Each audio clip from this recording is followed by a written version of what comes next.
नमस्कार दोस्तों, स्वागत है आपका हमारे YouTube channel Jitendra study points में। आपका स्वागत है। आज हम पढ़ने जा रहे हैं केमिस्ट्री चैप्टर 1 का 50 ऐसे महत्वपूर्ण प्रश्न जो बोर्ड एग्जाम में आपके लिए बहुत ही हेल्पफुल होने वाले हैं। चैप्टर का नाम है रासायनिक अभिक्रिया एवं समीकरण। आज हम विज्ञान का एक ऐसा बहुत ही महत्वपूर्ण अध्याय शुरू करने जा रहे हैं। यह अध्याय बोर्ड परीक्षा के लिए बहुत ही महत्वपूर्ण है और इससे हर साल प्रश्न पूछे जाते हैं। चलिए, सबसे पहला हमारा प्रश्न है रासायनिक अभिक्रिया क्या है। हमारा पहला प्रश्न है रासायनिक अभिक्रिया क्या है। वह प्रक्रिया एक या अधिक पदार्थ आपस में अभिक्रिया करके नए पदार्थ बनाते हैं, रासायनिक अभिक्रिया कहलाती है। सेकंड क्वेश्चन, रासायनिक समीकरण क्या है। रासायनिक समीकरण क्या है। रासायनिक अभिक्रिया को संकेतों और सूत्रों द्वारा लिखने की विधि को रासायनिक समीकरण कहते हैं। यह मैंने इस वीडियो में आपके लिए उदाहरण सहित बहुत ही इजी तरीके से समझाया है ताकि आपको बोर्ड एग्जाम में ज़्यादा परेशानी ना हो, और मैंने उत्तर को शॉर्ट से शॉर्ट लिखने की कोशिश की है ताकि आपको लॉन्ग ना लिखना पड़े और आपका समय बचे। तीसरा क्वेश्चन, संतुलित रासायनिक समीकरण क्या है। रासायनिक समीकरण क्या है। जिस रासायनिक समीकरण में अधिक कारकों और उत्पादों के दोनों और प्रत्येक तत्व के परमाणुओं की संख्या समान हो उसे संतुलित समीकरण कहते हैं। परमाणुओं की संख्या समान हो उसे संतुलित समीकरण कहते हैं। मैग्नीशियम रिबन को जलाने से पहले साफ क्यों किया जाता है। मैग्नीशियम रिबन की सतह पर मैग्नीशियम ऑक्साइड की परत बन जाती है जो जलने में बाधा डालती है, जो जलने में दिक्कत करती है, इसलिए इसे सैंड पेपर से साफ किया जाता है। क्वेश्चन नंबर 5, रासायनिक अभिक्रिया के मुख्य लक्षण क्या हैं। रासायनिक अभिक्रिया के मुख्य लक्षण हैं हमारे 4। कितने हैं? 4। वह कौन कौन से हैं? रंग में परिवर्तन, गैस का निकलना, अपक्षेप में बनना, ताप में परिवर्तन। यह हमारे 4 प्रकार के रासायनिक अभिक्रिया के मुख्य लक्षण हैं।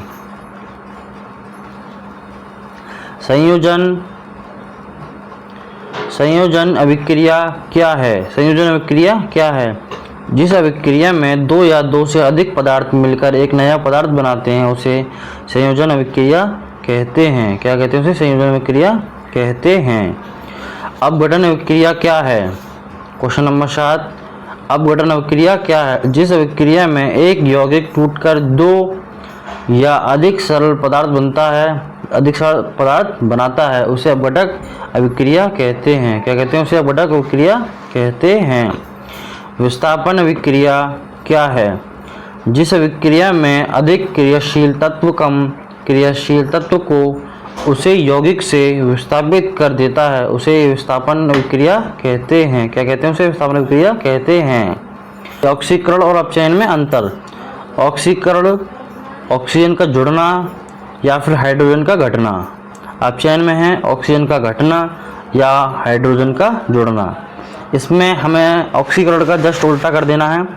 ऑक्सीजन का जुड़ना है इसमें ऑक्सीजन का घटना है। उसमें ऑक्सीजन हाइड्रोजन का घटना, उसमें हाइड्रोजन का जुड़ना। उम्मीद करता हूँ यह वीडियो आपके लिए बहुत ही हेल्पफुल होने वाली है, और ऐसी वीडियो देखने के लिए हमारे चैनल को सब्सक्राइब करें अगर आपने अभी तक हमारा चैनल सब्सक्राइब नहीं किया है तो, अगर अपने दोस्तों को शेयर करें। संचारण क्या है। संचारण क्या है। धातुओं का वायु, नमी आदि के संपर्क में आकर धीरे धीरे खराब होना संचारण कहलाता है। जैसे लोहे पर जंग लगना। द्विविस्थापन अभिक्रिया क्या है। जिस अभिक्रिया में 2 यौगिकों के आयन आपस में स्थान बदलकर 2 नए यौगिक बनाते हैं उसे द्विविस्थापन अभिक्रिया कहते हैं। क्या कहते हैं? उसे द्विविस्थापन अभिक्रिया कहते हैं। अपक्षेपण अभिक्रिया क्या है। अपक्षेपण अभिक्रिया क्या है। जिस अभिक्रिया में कोई अघुलनशील ठोस अपक्षेप बनता है उसे अपक्षेपण अभिक्रिया कहते हैं।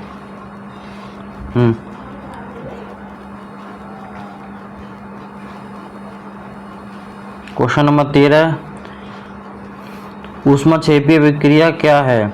जिस अभिक्रिया में ऊष्मा निकलती है उसे ऊष्माक्षेपी अभिक्रिया कहते हैं। जिस अभिक्रिया में ऊष्मा निकलती है उसे ऊष्माक्षेपी अभिक्रिया कहते हैं। ऊष्माशोषी अभिक्रिया क्या है? ऊष्माशोषी अभिक्रिया क्या है? जिस अभिक्रिया में ऊष्मा अवशोषित होती है, क्या होती है? अवशोषित होती है, उसे ऊष्माशोषी अभिक्रिया कहते हैं। इसमें मैंने उदाहरण सहित आपको हर उसमें समझा है, जिसमें मुझे लगा कि इसमें उदाहरण देना हमें चाहिए।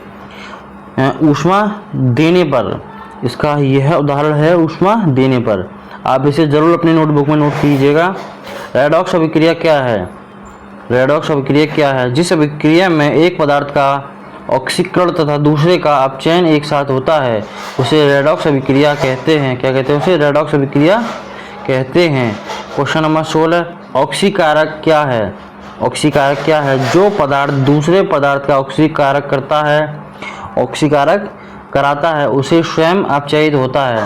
वह या और स्वयं अपचयित होता है उसे ऑक्सीकारक कहते हैं। क्या कहते हैं? उसे ऑक्सीकारक कहते हैं। उदाहरण CuO। क्या हमारा उदाहरण? CuO। क्वेश्चन नंबर 17, अपचायक क्या है? अपचायक क्या है? जो पदार्थ दूसरे पदार्थ का अपचायक कराता है और स्वयं ऑक्सीकृत होता है उसे अपचायक कहते हैं।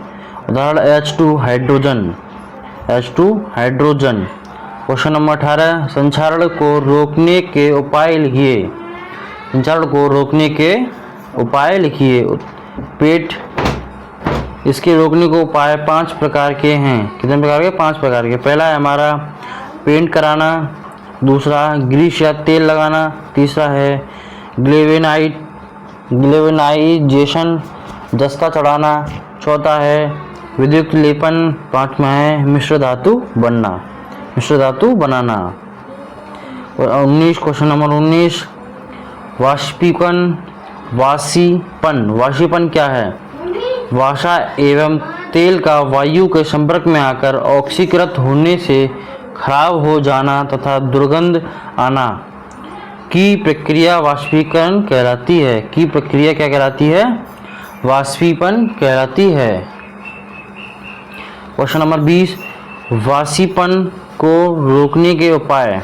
वाष्पीपन को रोकने के उपाय कितने प्रकार के हैं? पहला है हमारा भोजन को वायुरोधी पात्र में रखें। जो भोजन है वायुरोधी पात्र में रखें जिसमें हवा ना जाए। दूसरा है हमारा रेफ्रिजरेटर में रखें। रेफ्रिजरेटर में रखें। तीसरा है हमारा एंटीऑक्सीडेंट में मिलाएं। एंटीऑक्सीडेंट में मिलाएं। चौथा है हमारा नाइट्रोजन गैस से पैकिंग करें। जो नाइट्रोजन गैस है उसमें पैकिंग करें। उदाहरण के लिए इसमें मैंने बताया है चिप्स के पैकेट में नाइट्रोजन गैस भरी जाती है। उदाहरण में मैंने आपको समझाया चिप्स के पैकेट में जो चिप्स आते हैं हमारे 5 रुपये 10 रुपये के, उसमें क्या भरी जाती है? नाइट्रोजन गैस भरी जाती है। श्वसन ऊष्माक्षेपी अभिक्रिया क्या है? श्वसन के दौरान ग्लूकोज ऑक्सीजन के उपस्थित में टूटकर कार्बन डाइऑक्साइड जल तथा ऊर्जा उत्पन्न कराता है। क्या कराता है? ऊर्जा ऊष्मा उत्पन्न करता है, इसलिए यह ऊष्माक्षेपी अभिक्रिया कहलाती है। ऊष्माक्षेपी अभिक्रिया है। उदाहरण भी मैंने इसमें समीकरण के साथ समझाया आपको। ये समीकरण है इसका, आप ये समीकरण भी नोट कर लीजिए क्योंकि कभी कभार क्वेश्चन में बोर्ड एग्जाम में हमसे समीकरण भी पूछ लेता है। प्रकाशीय अपघटन क्या है? प्रकाशीय अपघटन क्या है? जब कोई यौगिक प्रकाश की उपस्थिति में टूटकर सरल पदार्थों में बदल जाता है उसे क्या कहते हैं? प्रकाशीय अपघटन कहते हैं। तापीय अपघटन क्या है? जब कोई यौगिक गर्म करने पर टूटकर 2 या अधिक पदार्थों में बदल जाता है उसे तापीय अपघटन कहते हैं। क्या कहते हैं? तापीय अपघटन कहते हैं। ये आप उदाहरण जरूर नोट कीजिएगा क्योंकि बोर्ड एग्जाम में हमसे उदाहरण भी उसका मतलब जो फॉर्मूला है वो भी हमसे कभी कभार पूछ लिया जाता है। उत्तर नहीं पूछता हमसे, बोल देता अगर ताप गठन क्या है उसका उदाहरण लिखिए, तो आप इसको लिख सकते हैं। इसलिए विद्युत अपघटन क्या है? जब विद्युत धारा के प्रभाव से कोई यौगिक टूट जाता है उसे विद्युत अपघटन कहते हैं। क्या कहते हैं? विद्युत अपघटन कहते हैं। Question number 25 Zn plus CuSO4 plus Cu किस प्रकार की अभिक्रिया है? किस प्रकार की अभिक्रिया है? यह विस्थापन अभिक्रिया है, क्योंकि जिंक कॉपर को उसके लवण से विस्थापित कर देता है। क्या कर देता है? उसे लवण से विस्थापित कर देता है। Question number 26 Fe plus FeSO4 plus Cu किस प्रकार की अभिक्रिया है? किस प्रकार की अभिक्रिया है? इसको हम बताएंगे। यह भी विस्थापन अभिक्रिया है, क्योंकि लोहा तांबे को उसके लवण से विस्थापित करता है। Question number 27 CaO plus CaH2O किस प्रकार की अभिक्रिया है? यह संयोजन अभिक्रिया है, क्योंकि दो पदार्थ मिलकर एक नया पदार्थ बनाते हैं। क्वेश्चन नंबर 28 AgCl के अपघटन का रासायनिक समीकरण क्या है? 2AgCl 2Ag प्लस Cl2 सूर्य के प्रकाश। क्वेश्चन नंबर 28 CaCO3 के अपघटन का रासायनिक समीकरण क्या है? CaCO3 CaO प्लस CO2 गर्म करने पर क्या होता है?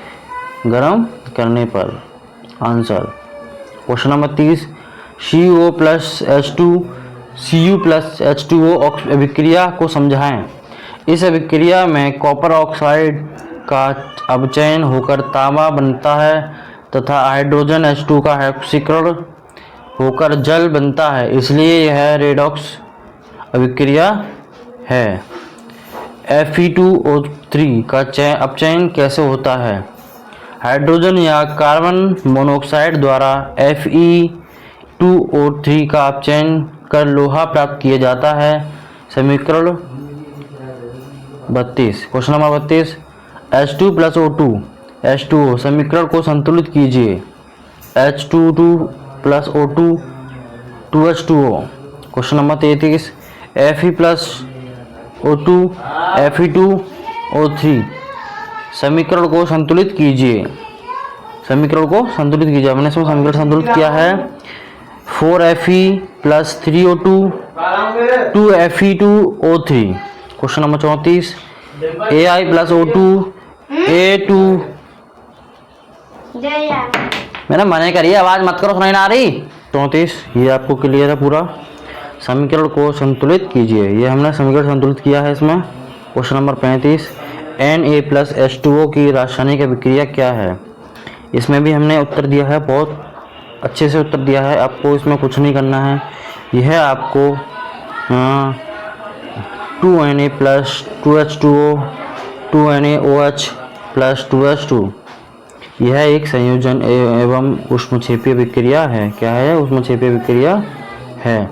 ये आप जरूर उतारिएगा, क्योंकि यह बोर्ड एग्जाम में बहुत ही कई बार पूछे जा चुके हैं। सन 2026 में भी पूछे हैं, 25 में पूछा है, और यह सन 2027 में भी जरूर पूछा जाएगा। क्वेश्चन नंबर 36 रासायनिक समीकरण में अवस्था के चिन्हों का क्या महत्व है? अवस्था के चिन्हों का क्या महत्व है? तो जो चिन्ह होते हैं उनका क्या महत्व है? L ठोस, L द्रव्य, G गैस, Ag जलीय विलयन। ये चिन्ह है। S से ठोस, S का सिंबल है, द्रव्य L का सिंबल है। इस तरीके से इन पदार्थ की भौतिक अवस्था का पता चलता है। है 37 गैस निकलने वाली अभिक्रिया का एक उदाहरण लिखिए। जो गैस निकलती है उसमें उसका अभिक्रिया का एक उदाहरण लिखिए। हमने इसमें यह एक उदाहरण बहुत ही अच्छे तरीके से दिया गया है, क्योंकि यह मैंने भी आपको पिछले क्वेश्चन में बताया था, क्योंकि यह हमसे कभी कभार क्या फॉर्मूला या उदाहरण भी पूछ लेता है, या मतलब क्या यह कैसे बना, इसको सिद्ध कीजिए। तो ये भी पूछ लिया जाता है। इस अभिक्रिया में हाइड्रोजन गैस निकलती है। इस अभिक्रिया में क्या निकलती है? हाइड्रोजन गैस निकलती है। अवक्षेप बनने वाली अभिक्रिया का उदाहरण दीजिए। इसमें पीले रंग का लेड हाइड्रोजन अवक्षेप बनता है। क्या बनता है? क्वेश्चन नंबर 39, रंग परिवर्तन वाली अभिक्रिया का उदाहरण लिखिए। इसमें रंग परिवर्तन होता है, उसमें उसका अभिक्रिया का उदाहरण लिखिए, ताकि मैंने बताया कि यह हमसे उदाहरण भी पूछ लेता है कभी हमसे एग्जाम में। तो इस अभिक्रिया में नीला CuSO4 विलयन हरे FeSO4 विलयन में बदल जाता है। क्वेश्चन नंबर 40, ताप परिवर्तन वाली अभिक्रिया का उदाहरण दीजिए। यह देखो उदाहरण इसमें भी पूछा है। इसमें इस अभिक्रिया में ऊष्मा निकलती है, इसलिए यह उमाक्षेपी अभिक्रिया है। क्या है? उमाक्षेपी अभिक्रिया है। क्वेश्चन नंबर 41, दैनिक जीवन में रासायनिक अभिक्रिया के 5 उपयोग लिखिए। नंबर 1 भोजन का पचना, नंबर 2 श्वसन क्रिया, नंबर 3 ईंधन का दहन, नंबर 4 औषधियों का निर्माण, नंबर 5 खाद्य एवं उर्वरकों का निर्माण। 42 क्वेश्चन नंबर 42, संचारण से होने वाली हानियाँ लिखिए। जो संचारण है हमारे उनको होने वाली हानियाँ लिखिए। पहला है धातुएं कमजोर हो जाती हैं। जो धातुएं हैं कमजोर हो जाती हैं। दूसरा है मशीनों और उपकरणों का नुकसान होता है। तीसरा है आर्थिक हानि होती है। क्या होती है? आर्थिक हानि होती है। चौथा है पुल पायल तथा भवनों की आयु कम हो जाती है। क्या हो जाती है? आयु कम हो जाती है। क्वेश्चन नंबर 43, रासायनिक अभिक्रिया के नाम लिखिए। जो रासायनिक अभिक्रिया हैं उनके नाम लिखिए। पहला है संयोजन अभिक्रिया, दूसरा है अपघटन अभिक्रिया, तीसरा है विस्थापन अभिक्रिया, चौथा है द्विविस्थापन अभिक्रिया, पांचवा है ऑक्सीकरण अपचयन। क्वेश्चन नंबर 44, रासायनिक समीकरण को संतुलित करने के लिए नियम लिखिए। पहला है पहले असंतुलित समीकरण लिखें। दूसरा दोनों और प्रत्येक तत्व के परमाणुओं की संख्या गिनें। तीसरा गुणांक लगाकर परमाणुओं की संख्या बराबर करें। चौथा है अंत में जांच करें कि समीकरण पूरी तरह संतुलित है या फिर नहीं। क्वेश्चन नंबर 45, ऑक्सीकारक और अपचायक में अंतर लिखिए। ऑक्सीकारक और अपचायक में अंतर लिखिए। ऑक्सीकारक है हमारे स्वयं अपचयित होता है, दूसरे का ऑक्सीकारक कराता है, और अपचायक है स्वयं ऑक्सीकृत होता है और दूसरे का अपचयन कराता है। इसका हमने उदाहरण भी दिया है। क्वेश्चन नंबर 46, रेडॉक्स अभिक्रिया एक उदाहरण दीजिए। रेडॉक्स का एक अभिक्रिया का एक उदाहरण दीजिए। तो इसमें मैंने अभी आपसे क्या कहा था, क्या यह हमसे बोर्ड एग्जाम में भी उदाहरण भी पूछ लिया जाता है, क्योंकि ये भी कहता है कि उदाहरण को सिद्ध कीजिए। तो यह हमें जरूर नोट करना है अपनी बुक में। ये एक तरह के इम्पोर्टेंट हैं। क्या है? ये इम्पोर्टेंट हैं। ये हमने उसमें उदाहरण लिखा है। इस अभिक्रिया में CuO का अपचयन तथा H2 का ऑक्सीकरण होता है, इसलिए यह रेडॉक्स अभिक्रिया है। मैं आपको एक बात बताना चाहता हूँ कि यह आपको बोर्ड एग्जाम में नहीं लिखना है। अगर आप लिखेंगे तो आपके लिए वेल गुड, आप लिखेंगे तो आपके लिए और अच्छा रहेगा, ताकि टीचर्स को और इम्प्रेशन बढ़ेगा। आप हो सकता है आप जहाँ आपको 1 नंबर मिल रहा हो वहाँ आपको 2 नंबर मिल जाए, ये भी हो सकता है। क्वेश्चन नंबर 47, चैप्टर 1 की जांच में पूर्ण रासायनिक अभिक्रिया क्या है? उदाहरण है उत्तर है, सॉरी, ये हमने उत्तर इसमें लिखा है। ये भी आप इम्पोर्टेंट है, ये भी आप जरूर उतार लीजिएगा। ये आपके लिए 2 से 3 नंबर पक्का। क्वेश्चन नंबर 48, ऊष्माक्षेपी अभिक्रिया का एक उदाहरण दीजिए। मैं आपसे कह रहा हूँ, ये उदाहरण और समीकरण ये बहुत ही इम्पोर्टेंट है। ये बोर्ड एग्जाम में पूछे जाने वाले हैं। चैप्टर नंबर 1 में बोर्ड परीक्षा के लिए याद रखने योग्य 5 महत्वपूर्ण समीकरण लिखिए। जो यह 5 ऐसे महत्वपूर्ण समीकरण हैं जो बोर्ड परीक्षा के लिए याद रखने योग्य हैं। Question number 50 and last questions, रासायनिक अभिक्रियाओं के प्रकार का उदाहरण सहित समझाइए। इसमें मैंने उदाहरण सहित आपको समझा है। पहला है संयोजन अभिक्रिया, दो या अधिक पदार्थ मिलकर एक पदार्थ बनाता है। दूसरा अपघटन अभिक्रिया, एक यौगिक टूटकर दो या अधिक पदार्थ बनाते हैं। विस्थापन अभिक्रिया, अधिक क्रियाशील तत्व कम क्रियाशील तत्व को उसके यौगिक से हटाता है। चौथा है द्विविस्थापन अभिक्रिया, दो यौगिक अपने आयनों का आदान प्रदान कराते हैं। रेडॉक्स अभिक्रिया, ऑक्सीकरण और अपचयन एक साथ होते हैं। अगली वीडियो में हम मिलेंगे, जब तक के लिए अगर ये आपके लिए वीडियो हमारी वीडियो आपके लिए बड़ी महत्वपूर्ण रही होगी तो आप हमारे चैनल को सब्सक्राइब करें और बेल आइकन दबाना ना भूलें। अगर आप हमारे चैनल पर नए हैं तो अपने दोस्तों को शेयर करें।